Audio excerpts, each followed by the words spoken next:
Now that we have leads in our system, what are you going to want to do next? Most likely you're going to want to add more information to a particular lead. Say they've called, responded to a mailer. So now what happens is when I get a phone call and I'm sitting by my computer, I can quickly get the guy's name. So say it's Curtis Granderson. So his last name is Grander. I need to type the whole thing, hit enter, and there's Curtis. Click on his name.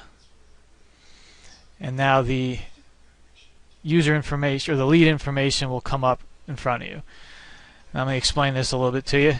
This first page of general information, you'll see owner information, which is name, address, which is his mailing address.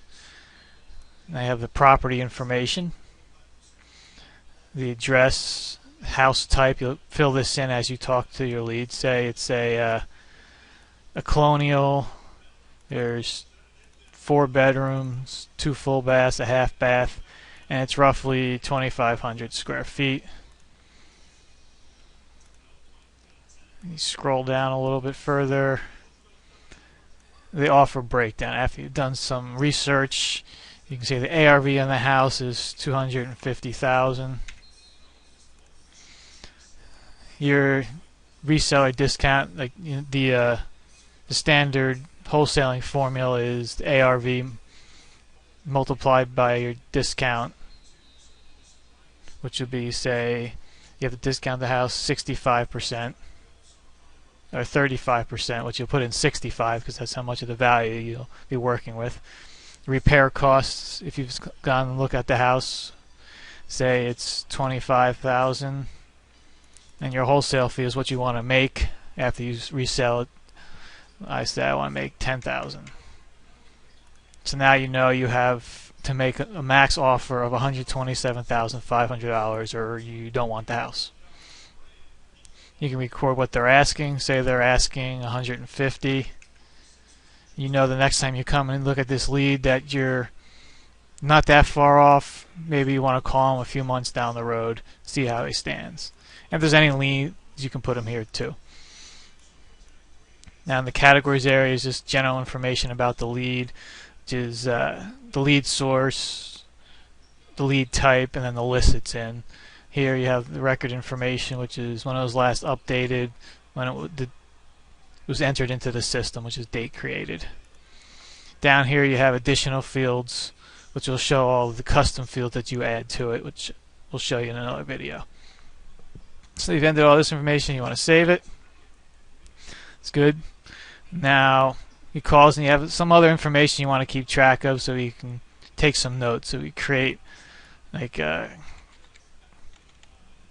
called on 1/11/2012, is slightly motivated but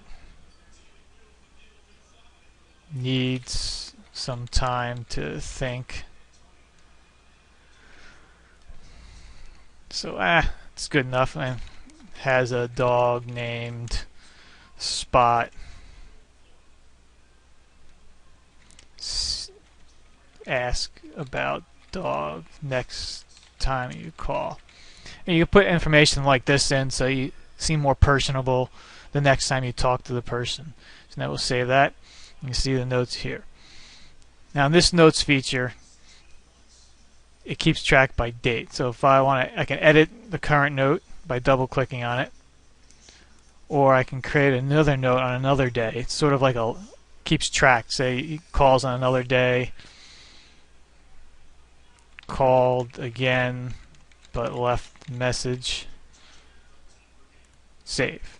Now assuming this was on another day, you can see that this note was created later, and you kind of have like a little bit of a history of your dealings with this person or the notes that you've taken. My partner, when he uses Beta 5, he likes to keep all the notes in one entry, which is fine. Or you can do it like I like to do it and keep a log and create new notes every time you enter something else in. It makes it easier to view. And if you get a lot of notes, you can click on this little expand button and it brings it to the top, and you can, if you have a whole bunch of one-liner notes, you can almost see the whole history right here and see when you recorded the dates. So minimize that again. Alright, some other information here. You have contact information, so now when they call you know their phone number, so you create that. Say it's his cell phone, 987-654-1230, and his,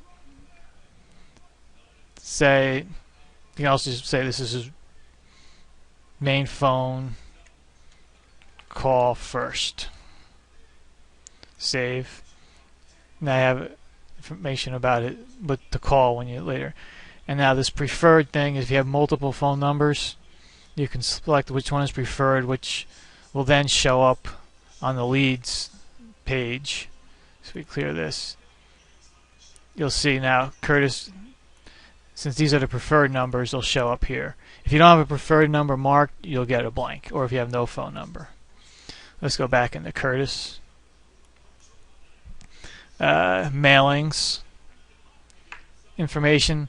This will list all the mailings that you've sent them or have planned or are going to plan to send him in the future. We don't have any set up yet. And then tasks. Alright, so he's called once. You told him you call him back in a few days with your offer if you didn't make an offer already. So let's create a new task just to remind us that we have to make an offer. So we'll say make offer to Curtis Granderson, location, doesn't really make a difference, you just from phone, and you want to make the offer on January 13th, and we'll do it at 6 p.m. and it'll probably take just a half hour just to be to do. Alright, make offer to Curtis, save. Now there's the task. Now the next time, if you're complete here, you can close this window. Now if we click on tasks, you can see there's a task, Curtis Granderson. This little symbol means make offer. There you go. And that's basically how you add information to a particular lead, how to find a lead, and creating a task. We'll get more into tasks, mailings, and those sorts of things in future videos. If you have any questions, feel free to email me at scott@strugglinginvestor.com, or if you have any suggestions or just you want to say hello, send me an email. Thank you.